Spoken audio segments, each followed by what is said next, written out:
Welcome to Session 4, Part 2, Soulmate Sonnet 18, both summary and sentimental. Shakespeare's lyric poetry, sonnets. Since the majority of his 154 sonnets address love in some way, it makes sense to focus on this topic. His main themes are, in fact, true love, without being boring. The object of his love varies.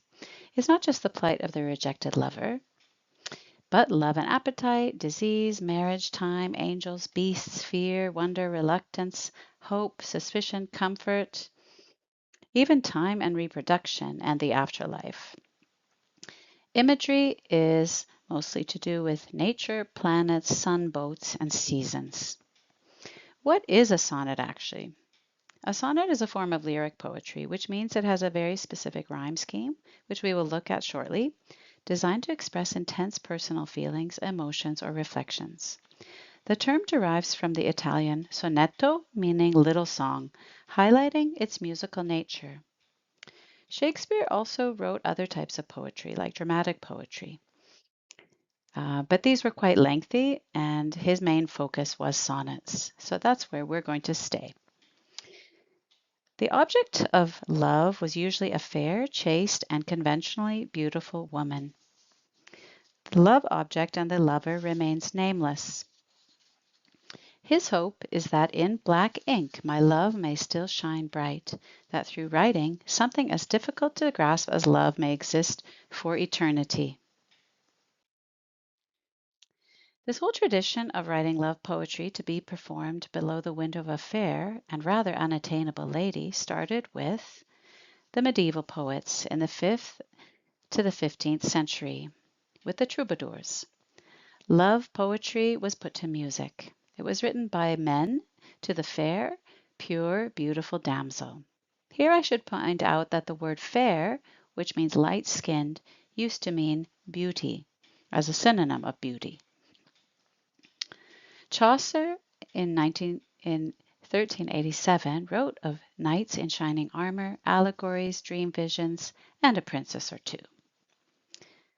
The tradition of writing a poem about the lover dates even farther back, of course. The Song of Songs was probably written somewhere between the 10th and the 2nd century BC, before Christ, or BCE, before the Common Era, if you prefer, with the language supporting a date around the 3rd century. The Jewish tradition interprets it as an allegory of the relationship between God and Israel. In Christianity, it is viewed as an allegory of Christ and his bride, the Church. It also belongs to a long, rich tradition of ancient Near Eastern love and wisdom poetry. Shakespeare's sonnet form. The sonnet form had to be in a 10-syllable line in iambic pentameter, which means that there were 5 feet of iambs. An iamb is an unstressed and a stressed syllable put together.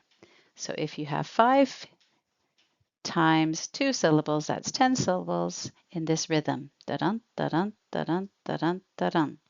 We'll talk about it more in one of my nutshell videos in the future. It was 14 lines long. It had a very tight end rhyme scheme, as you can see.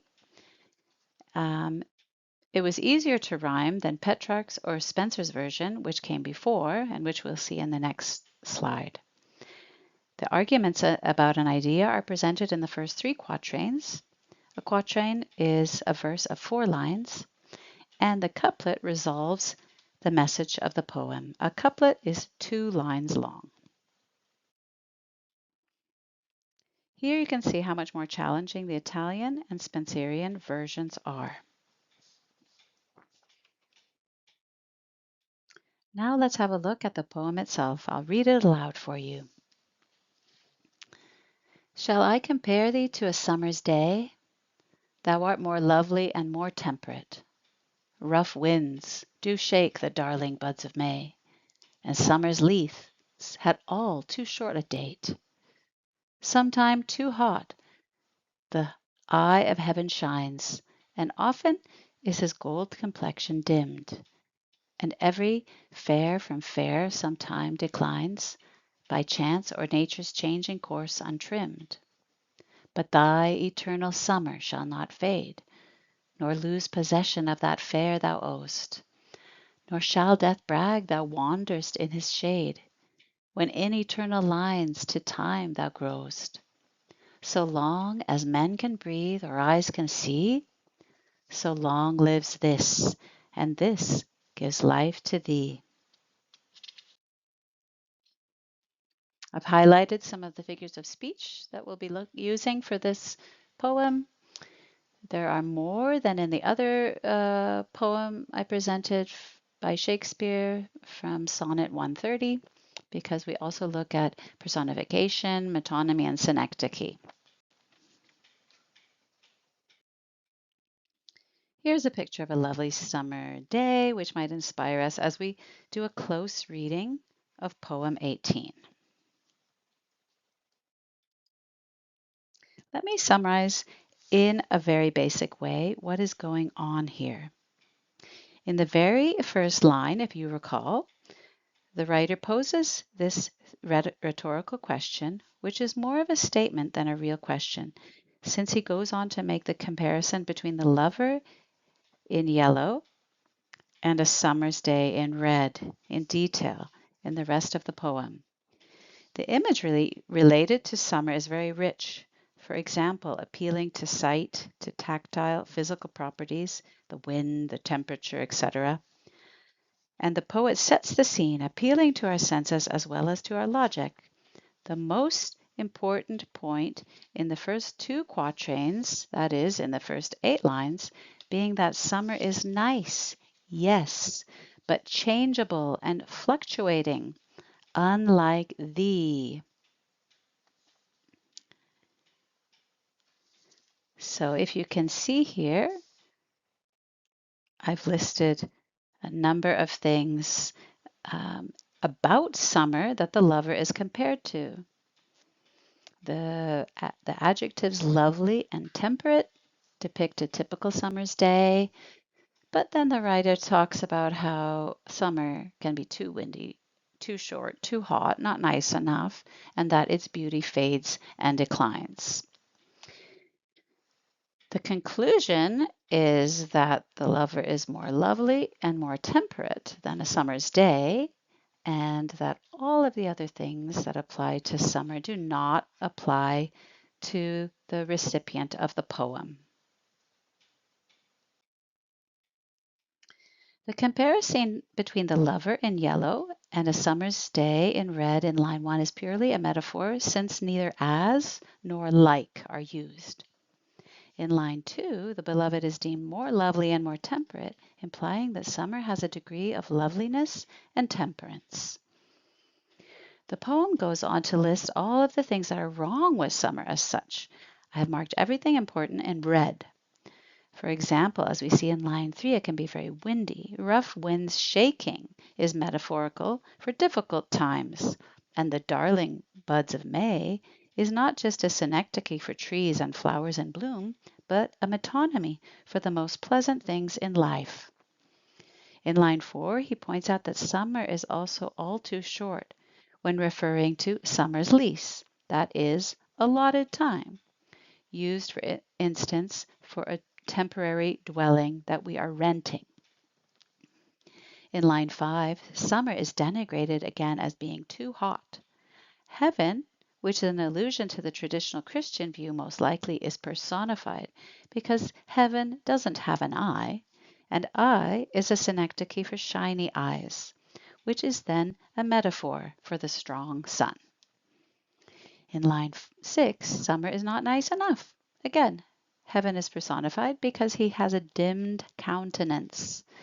Is this maybe metaphorical for cloudy gray weather?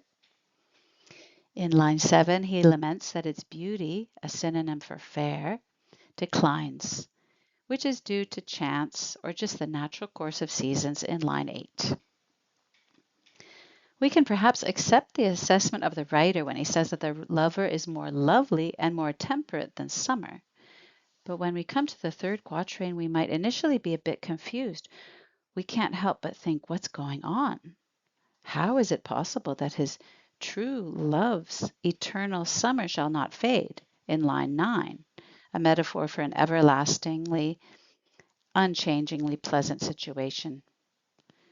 How is it possible that the recipient of the poem will never lose the fair in line 10, that they now possess a metaphor for beauty, whether physical or personality related?